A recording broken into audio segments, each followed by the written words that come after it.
صاحب ایک بہت اہم سوال،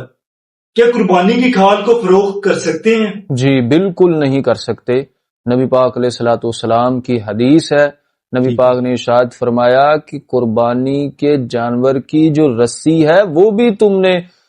صدقہ کرنی ہے، تو وہ تم جو ہے وہ بالکل اس کو ہم فروخت نہیں کر سکتے۔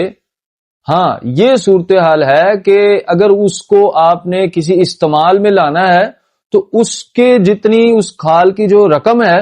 وہ آپ کسی غریب کو دے دیں،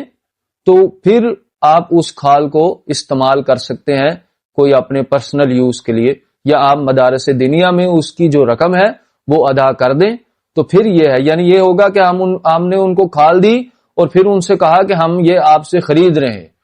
تو واپس آپ پھر مدارس دینیا سے یا پھر وہ جو غریب مستحق مسافر بچے ہیں یا غریب لوگ ہیں ان سے پھر آپ وہ دوبارہ خرید کے پھر آپ اس کو استعمال کر سکتے ہیں، ادروائز آپ اس کو فروخت نہیں کر سکتے۔